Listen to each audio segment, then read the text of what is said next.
आज का ये एपिसोड शुरू करने से पहले एक छोटी सी बात। क्या आप भी अपना पॉडकास्ट बनाने की सोच रहे हैं? तो एंकर ट्राई कीजिए।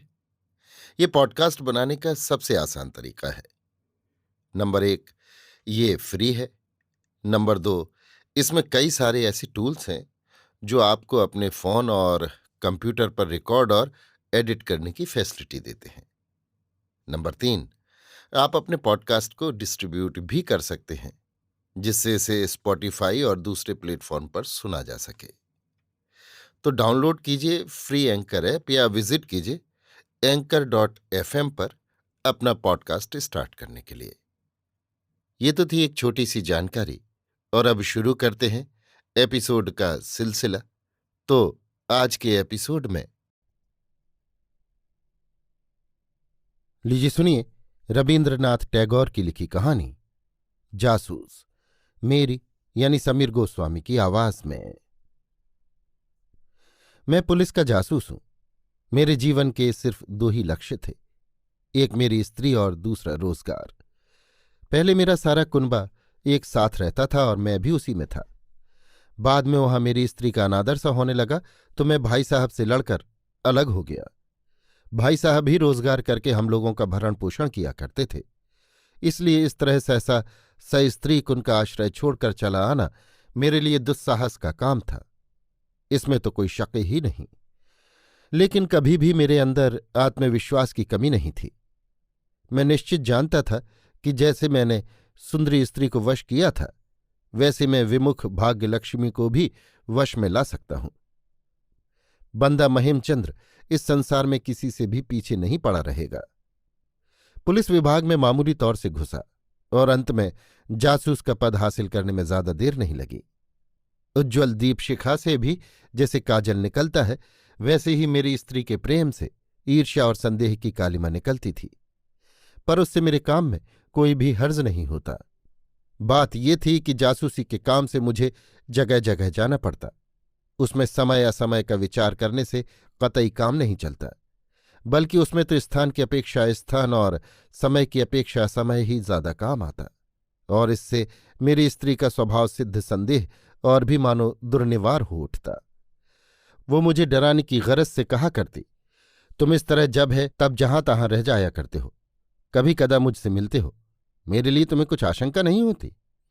मैं जवाब देता, संदेह करना हमारा रोजगार नहीं, इसीलिए घर में कम से कम उसे मैं नहीं लाता। स्त्री कहती, संदेह करना मेरा भी रोजगार नहीं, मेरा वो स्वभाव है। मुझे तुम रत्ती भर भी संदेह का कारण दोगे तो मैं सब कुछ कर सकती हूं। डिटेक्टिव लाइन में मैं सबसे श्रेष्ठ होऊंगा। मैं अपना एक नाम कायम करूंगा, ये मेरी दृढ़ प्रतिज्ञा थी। इस विषय के जितने भी विवरण और कहानी उपन्यास वगैरह मिले, मैंने सब पढ़ डाले। लेकिन पढ़ने से सिर्फ मन का संतोष और अधैर्य ही बढ़ता गया। कारण हमारे देश के अपराधी लोग डरपोक और बेवकूफ हैं। उनके कसूरों में कोई जान नहीं, निहायत सीधे सादे होते हैं। उनमें दुरूहता, दुर्गमता वगैरह ऐसे गुण बिल्कुल नहीं होते जिससे कम से कम हम जैसे उत्साही जासूसों को नाम पैदा करने का कोई अच्छा चांस मिले। आदमी के खून बहाने की उत्कट उत्तेजना को हमारे देश के खूनी किसी भी हालत में अपने अंदर दबाकर नहीं रख सकते। जालसाज तो जो जाल फैलाते हैं, उनमें वे बहुत जल्द खुद अपने को ही ऊपर से नीचे तक ज्यादा फंसा लेते हैं। अपने कसूरों से निकल भागने का कूट कौशल उन्हें जरा भी नहीं आता। सच तो ये है कि ऐसे निर्जीव देश में जासूसी का काम करके ना तो कोई आराम है और ना कोई गौरव। कलकत्ता के मारवाड़ी जुआ चोरों को बड़ी आसानी से गिरफ्तार करके कितनी ही बार मन ही मन मुझे कहना पड़ा है, अरे अपराधी कुल कलंकियों, दूसरों का सत्यानाश करना गुड़ी उस्तादों का काम है। तुम जैसे अनाड़ी बेवकूफों को तो साधु तपस्वी होना चाहिए था। और खूनियों को पकड़कर भी मेरा मन यही बोल उठा है, अरे मूर्खो, अंग्रेज सरकार का फांसी का तख्ता क्या तुम जैसे गौरवहीन प्राणियों के लिए बनाया गया था? तुम लोगों में ना है उदार कल्पना शक्ति, ना है कठोर आत्मसंयम। तुम नालायकों किस बिरते पर खूनी बनने की हिमाकत करते हो?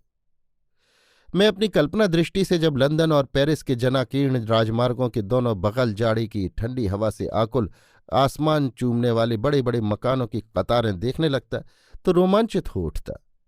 मन ही मन सोचता, इन ऊंचे ऊंचे महल से मकानों में और सड़कों गलियों में से जैसे जन स्रोत, कर्म स्रोत, उत्सव स्रोत रात दिन बहता चला आ रहा है, वैसे ही सर्वत्र एक हिंसापूर्ण कुटिल कालिमा कुंचित भयंकर अपराध प्रवाह भी तले तले अपनी राह बनाता हुआ दौड़ रहा है। और उसी के पास यूरोपीय सामाजिकता का हास्य कौतुक शिष्टाचार ऐसी विराट भीषण रमणीयता प्राप्त कर रहा है। और एक हमारा कलकत्ता है, जिसमें सड़क और गली कूचियों में खिड़की, खुले मकानों में रसोई पानी, घर का काम धंधा, परीक्षा की पढ़ाई, ताश चौसर की बैठक, दाम्पत्य कलह, बहुत हुआ तो भाई भाई में झगड़ा और मामले मुकदमों के विषय की सलाह, इसके सिवा कुछ भी नहीं होता। किसी एक मकान की तरफ देखकर कभी भी ऐसी बात मन में नहीं उठती कि अभी इस घर के किसी एक कोने में जरूर कोई शैतान छुपा हुआ अपने मन के काले काले अंडों को से रहा है। अक्सर मैं सड़कों और गली कूचियों में जाकर राहगीरों का चेहरा और उनके चलने फिरने का ढंग गौर से देखा करता। किसी के हाव भाव में जरा भी संदेह होता तो मैं अक्सर उसका पीछा करता, उसके नाम धाम का पता लगाता और अंत में बड़ी निराशा के साथ आविष्कार करता कि वे निष्कलंक भले आदमी के सिवा और कुछ नहीं। और तो क्या, उनके आत्मीय स्वजन और बंधु बांधव तक उनके खिलाफ किसी तरह का झूठा दोष नहीं लगाते और न बदनामी ही करते। राहगीरों में जो सबसे ज्यादा शैतान सा मालूम हुआ है, यहाँ तक कि देखते ही निश्चित रूप से ऐसा विश्वास हुआ है कि ये शख्स अभी तुरंत कोई न कोई भयंकर अपराध करके सीआईडी विभाग की आंखों में धूल झोंकने के लिए बड़ी चतुराई के साथ भेष बदलकर भागा जा रहा है। उसका पीछा करके पूरा पता लगाने पर अंत में मालूम हुआ कि वो बेचारा किसी एक छात्रवृत्ति वाले स्कूल का द्वितीय पंडित है, लड़कों को पढ़ाकर घर जा रहा था। और फिर सोचने लगा, यही सब लोग अगर दूसरे किसी देश में पैदा होते तो प्रसिद्ध चोर डाकू हो सकते थे। एकमात्र हमारा ही देश ऐसा अभागा है कि यथोचित जीवन शक्ति और यथेष्ट पौरुष के अभाव में बेचारे जिंदगी भर सिर्फ पंडिताई करके बुढ़ापे में पेंशन पाते और मर जाते हैं। बड़ी भारी कोशिश और काफी खोज करने के बाद उक्त सेकंड पंडित की निरीहता पर मेरी इतनी गहरी अश्रद्धा हुई थी कि थाली लोटा चुराने वाले किसी छोटे से छोटे चोर पर भी उतनी न हुई होगी। एक दिन की बात है, रात के करीब 8 साढ़े 8 बजे होंगे।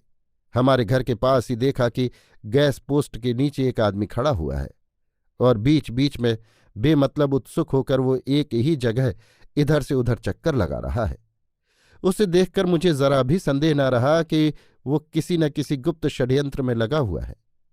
अपने को अंधेरे में छिपाते हुए मैंने उसका चेहरा खूब अच्छी तरह देख लिया। कम उम्र और देखने में सुडौल सुंदर था। मैं मन ही मन कहने लगा, षड्यंत्र करने की यही तो ठीक अवस्था है।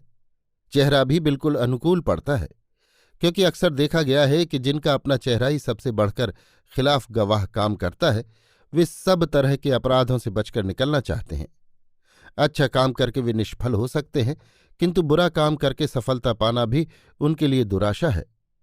देखा कि छोकरे का चेहरा ही उसकी सबसे बड़ी बहादुरी है। इसके लिए बहुत देर तक मन ही मन मैंने उसकी तारीफ की। भीतर से मेरा जी कहने लगा, तारीफ तो तब है जब भगवान ने इसे जो ये दुर्लभ सुविधा दी है उसे ये पूरी तरह काम में लगा सके, तब कहूंगा शाबाश। मैं अंधेरे से निकलकर उसके सामने जा पहुंचा और उसकी पीठ पर एक थपकी जमा कर बोला, कहिए अच्छे तो हैं? वो उसी क्षण जोर से चौंक पड़ा, चेहरा पड़ गया सफेद फक। मैंने कहा, माफ कीजिएगा, गलती हो गई। मैंने समझा था कि मैंने कुछ भी गलती नहीं की थी, जिसे समझा था वही था वो, लेकिन इतना ज्यादा चौंक पड़ना उसके लिए ठीक नहीं था। इससे मैं ही कुछ दुखित हुआ। अपने शरीर पर उसका और भी ज्यादा दखल होना चाहिए था। लेकिन असल बात यह है कि श्रेष्ठता का पूरा आदर्श अपराधियों में भी मुश्किल से पाया जाता है। चोर को भी सर्वश्रेष्ठ चोर बनाने में प्रकृति कंजूसी किया करती है। मैं फिर उसकी आंखों से ओझल हो गया। देखा कि वो गैस पोस्ट छोड़कर चला गया। मैं उसका पीछा करने लगा। देखा कि चलते चलते वो गोल दिग्घी के बाग में घुस गया और तालाब के किनारे घास पर जाकर चित पड़ रहा। मैंने सोचा कि तरकीब सोचने के लिए जगह हो तो ऐसी हो, कहाँ गैस पोस्ट के नीचे का फुटपाथ और कहाँ उपवन के सरोवर तट की तृणशैया। कोई अगर संदेह भी करे तो ज्यादा से ज्यादा इतना कर सकता है कि लड़का अंधेरे आकाश में प्रेयसी का मुख चंद्र अंकित करके कृष्ण पक्ष की रात की कमी पूरी कर रहा है। कुछ भी कहिए, लड़के के प्रति मेरा मन उत्तरोत्तर आकृष्ट होने लगा। बहुत खोज के बाद मैंने उसके घर यानी प्राइवेट हॉस्टल का पता लगाया। नाम है मनमथ कुमार, कॉलेज में पढ़ता है। परीक्षा में फेल होकर गर्मियों की छुट्टी में इधर उधर घूम फिर रहा था। उसके हॉस्टल के सहवासी लड़के प्रायः सभी अपने अपने देश चले गए हैं। लंबी छुट्टियों में सभी विद्यार्थी हॉस्टल छोड़कर घर भाग जाया करते हैं। मालूम नहीं इस लड़के के पीछे कौन सा दुष्ट ग्रह पड़ गया है जो छुट्टी नहीं दे रहा है। मैंने तय कर लिया कि किसी भी तरह हो उस दुष्ट ग्रह का पता लगाकर ही छोड़ूंगा। मैं भी विद्यार्थी बनकर हॉस्टल में दाखिल हो गया। पहले दिन जब उसने मुझे देखा तब न जाने कैसे तो उसने मेरे मुंह की तरफ देखा। मेरी कुछ समझ में न आया। ऐसा लगा जैसे वो बड़े भारी ताज्जुब में पड़ गया हो और मेरे मन की बात ताड़ गया हो। मैं समझ गया कि हाँ, है तो शिकारी के लायक शिकार। इसे सीधी तरह से चट से काबू में नहीं लाया जा सकता। लेकिन मजा ये कि जब मैंने उसे प्रणय बंधन में बांधना चाहा तो उसने पकड़ाई देने में जरा भी दुविधा नहीं की। मगर मैं ताड़ गया कि वो भी मुझे सुतीक्ष्ण दृष्टि से देखता है, वो भी मुझे जानना चाहता है। मनुष्य चरित्र के प्रति इस तरह का सदा सतर्क सजग कुतूहल होना ये उस्तादों का लक्षण है। इतनी कम उम्र में ऐसी पैनी चतुराई देखकर मन ही मन में बहुत ही खुश हुआ। मन में सोचने लगा, हमारे बीच में अब एक रमणी आनी चाहिए। उसके बिना इस असाधारण अकाल धूर्त लड़के का हृदय द्वार खुलना मुश्किल ही है। एक दिन गदगद कंठ से मैंने उससे कहा, दोस्त, आज तुमसे मैं अपनी एक मन की बात कहता हूं। एक लड़की है, उसे मैं बहुत चाहता हूं, पर वो मुझे नहीं चाहती। पहले तो वो कुछ चौंका, फिर मेरे मुंह की तरफ देखकर मुस्कुराता हुआ बोला, ये कोई ऐसा हादसा नहीं जो न होता हो। इस तरह का मजा करने के लिए ही तो कौतुक प्रिय विधाता ने नर नारी का भेद किया है। मैंने कहा, तुमसे मैं सलाह चाहता हूं और मदद भी। वो राजी हो गया। मैंने बना बना कर बहुत सा इतिहास कह डाला। वो आग्रह और कुतूहल के साथ सब सुनता रहा, लेकिन ज्यादा कुछ बोला नहीं। मेरी धारणा थी कि किसी साथी से मोहब्बत की, खासकर इस तरह के गर्हित प्रेम की बात इस तरह दिल खोलकर कही जाए तो उससे गहरी दोस्ती हो जाती है और वो बहुत तेजी से आगे बढ़ने लगती है। लेकिन वर्तमान कार्यक्षेत्र में उसका कोई लक्षण ही नहीं दिखाई दिया। मनमथ पहले की अपेक्षा कहीं ज्यादा चुपकी साध गया। साथ ही ऐसा मालूम हुआ जैसे मेरी सब बातें उसने अपने मन में गूंथ के रख ली हों। लड़के पर मेरी इतनी ज्यादा श्रद्धा हो गई कि जिसकी हद नहीं। इधर मनमथ रोजमर्रा दरवाजा बंद करके क्या क्या गुप्त कार्रवाई करता रहता है और उसका षड्यंत्र किस तरह कहाँ तक आगे बढ़ रहा है, मैं इसका कुछ पता न लगा सका। और इसमें कोई भी संदेह नहीं कि जरूर वो आगे बढ़ रहा है। उसका चेहरा देखते ही ये बात साफ समझ में आ जाती कि वो किसी गहरे मामले में लगा हुआ है और वो मामला अब बिल्कुल पक चुका है। मैंने डुप्लीकेट चाबी बनाकर उसका डेस्क खोलकर देखा है। उसमें एक अत्यंत दुर्बोध कविताओं की कॉपी, कॉलेज के लेक्चरों के नोट्स और घर वालों की मामूली चिट्ठियों के सिवा और कुछ भी नहीं मिला। घर की चिट्ठियों में सिर्फ इतना ही पता चला कि घर वाले उसे देश आने के लिए हर चिट्ठी में बार बार अनुरोध कर रहे हैं, फिर भी वो जा नहीं रहा है। आखिर क्यों? इसका जरूर कोई जबरदस्त कारण होगा। अगर वो न्याय संगत होता तो जरूर किसी न किसी दिन आपस की बातचीत में उसका पर्दाफाश होता। लेकिन बात बिल्कुल उल्टी थी और इसीलिए उस छोकरे की गतिविधि और इतिहास मेरे लिए इतना ज्यादा औत्सुकजनक हो उठा कि जिसका ठीक नहीं। जिस असामाजिक मनुष्य संप्रदाय ने सुरंग में छिपकर इस महान मनुष्य समाज को हमेशा नीचे की तरफ से हिला रखा है, ये बालक उसी विश्वव्यापी अति प्राचीन महान जाति का एक अंग है। ये कोई मामूली स्कूल का छात्र नहीं, ये संसार की छाती पर विहार करने वाली सत्यानाशनी का प्रलय का सहचर है। आधुनिक काल का चश्मा पहनकर निरीह छात्र के भेष में कॉलेज में पढ़ रहा है। अगर ये नरमुंडधारी कपालिक के भेष में रहता तो उसकी भैरवता मेरे लिए और भी भयंकर नहीं होती। सचमुच मेरी उस पर काफी श्रद्धा हो गई। अंत में साशरीरा रमणी की अवतारणा करनी पड़ी। पुलिस की वेतनभोगी हरिमती मेरी सहायक हुई।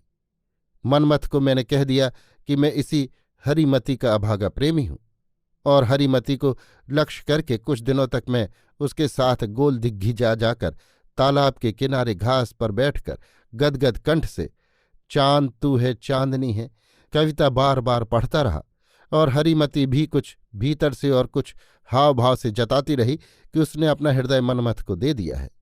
लेकिन आशानुरूप कुछ भी फल नहीं हुआ। मनमथ दूर से ही निर्लिप्त होकर कौतुक के साथ सब कुछ देखता रहा।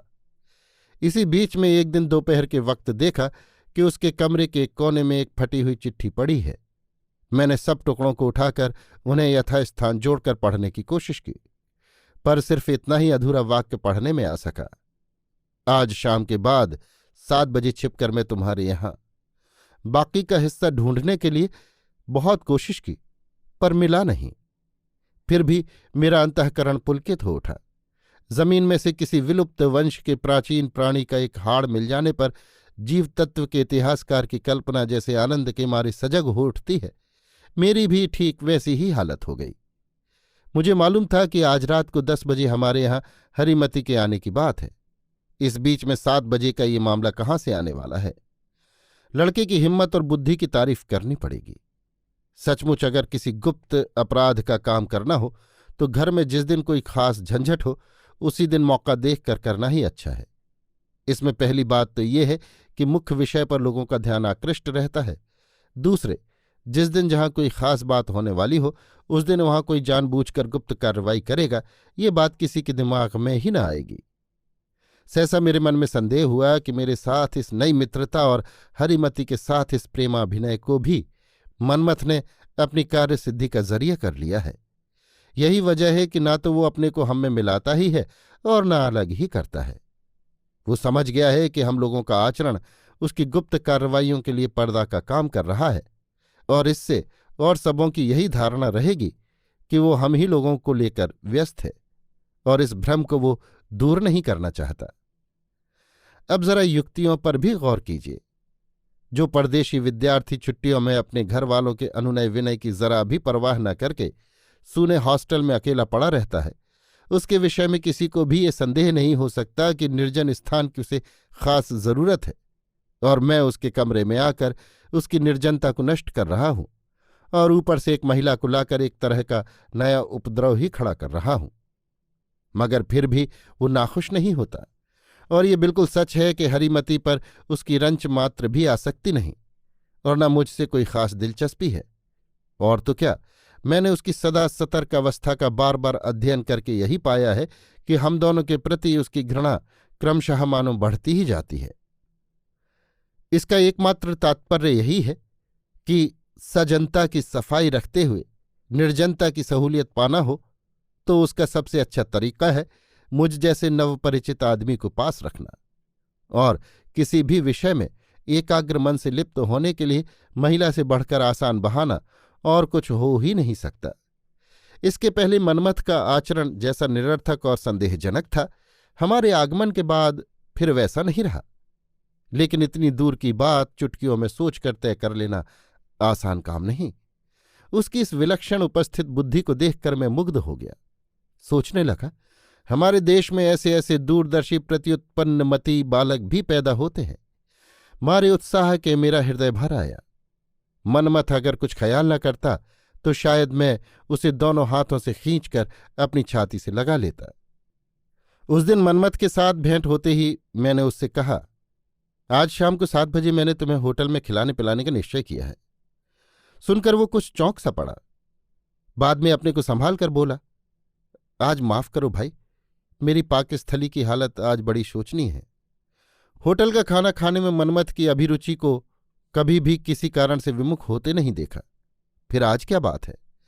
मैं फौरन ताड़ गया कि आज उसकी अंतरिंद्रिय जरूर किसी दुरूह दशा में उलझी हुई है। वैसे मैं शाम तक हॉस्टल में नहीं रहता, मगर उस दिन मैंने बातों का ऐसा तांता बांध दिया कि उठने का मौका ही नहीं आने दिया। मनमथ भीतर ही भीतर अत्यंत चंचल होने लगा। मेरी हर बात पर उसने सम्मति देना शुरू कर दिया। किसी तर्क का कुछ भी जवाब नहीं दिया, और अंत में घड़ी की तरफ देखकर व्याकुल चित्त से खड़ा होकर बोला, हरिमती को आज लाने नहीं जाना है क्या? मैंने चौंक कर कहा, अरे हाँ, मैं तो बिल्कुल भूल ही गया था। अब एक काम करो, तुम खाना वाना बनाकर तैयार रखो, मैं ठीक 10:30 बजे उसे यहां ले आऊंगा। और उठ के चल दिया। खुशी का एक नशा सा मेरे रग रग में दौड़ने लगा। शाम के 7 बजे पर मनमथ की जितनी और जैसी उत्सुकता थी, मेरी उत्सुकता उससे किसी भी हालत में कम नहीं थी। मैं हॉस्टल के पास ही एक जगह छिप गया और प्रेसी समागमोत्कंठित प्रणयी की तरह क्षण क्षण में घड़ी देखने लगा। गोधूलि का अंधकार जब क्रमशः घना हो आया और सड़कों की बत्तियां जलने लगीं, तब देखा कि एक बंद पालकी हॉस्टल के दरवाजे से भीतर घुस रही है। आखिर उस बंद पालकी के अंदर क्या है? आंसुओं में डूबा हुआ एक घूंघटशुदा पाप। एक मूर्तिमती ट्रेजडी कॉलेज के छात्र निवास में कुछ उड़िया बाहकों के कंधे पर सवार होकर हाई हुई बोलती हुई इतनी आसानी से घुसी जा रही है। कल्पना करते हुए मेरे रोंगटे खड़े हो गए और सारे शरीर में एक तरह का अपूर्व पुलक का संचार होने लगा। फिर मुझसे रहा नहीं गया। समय नष्ट न करके तुरंत मैं हॉस्टल में घुसा और धीरे धीरे सीढ़ी तय करके ऊपर पहुंच गया। इच्छा थी कि छिपकर सब देखता रहूंगा, पर दुर्भाग्यवश मेरी इच्छा पूरी नहीं हुई। कारण मनमथ सीढ़ी के सामने वाले कमरे में ही इधर ही को मुंह किए बैठा था और दूसरी तरफ बैठी थी एक घूंघट वाली नारी। दोनों मृदु मंद स्वर में बातें कर रहे थे। जब देखा कि मनमथ ने मुझे देख लिया है तो जल्दी से कमरे में जाकर मुझे कहना ही पड़ा, टेबल पर घड़ी पड़ी छोड़ गया था, सो लेने आया हूं। मनमथ ऐसा भौचक्का सा हो गया कि जिसका ठीक नहीं। मालूम हुआ अभी गश खाकर जमीन पर गिर जाएगा। मैं कौतुक और खुशी में फूला न समाया, व्यग्रता के साथ बोला, क्यों, ऐसे क्यों हो गए? तबीयत कुछ खराब है क्या? उसे कुछ जवाब देते न बना। तब फिर मैंने कठपुतली सी स्थिर बैठी हुई इस घूंघट वाली नारी की तरफ मुखातिब होकर पूछा, आप मनमथ की कोई लगती हैं क्या? कुछ भी उत्तर नहीं मिला, लेकिन देखा कि वे मनमथ की कोई भी नहीं लगती, मेरी ही स्त्री लगती हैं। उसके बाद क्या हुआ सो सभी जान सकते हैं। बस यही है मेरे जासूसी जीवन की पहली तारीफ। कुछ देर बाद मैंने अपने जासूस साथी महिमचंद्र से कहा, मनमथ के साथ तुम्हारी स्त्री का संबंध समाज विरुद्ध नहीं भी हो सकता है? महिम ने कहा, बात तो ऐसी ही है। मेरी स्त्री के बकस में से मनमथ की ये चिट्ठी मैंने ढूंढ निकाली है। कहते हुए एक चिट्ठी उसने मेरे हाथ में दी, जो नीचे उद्यत की जाती है। सुचरितासु, अभागे मनमथ की बात इतने दिनों बाद तुम शायद भूल गई होंगी। बचपन में जब मैं अपनी ननसाल काजीबाड़ी जाता था, तब अक्सर वहां तुम्हारे घर जाकर मैं तुमसे तरह तरह के खेल खेला करता था। हम दोनों का वो खेल घर और खेल का संबंध आज टूट चुका है। तुम जानती हो या नहीं, मैं नहीं कह सकता।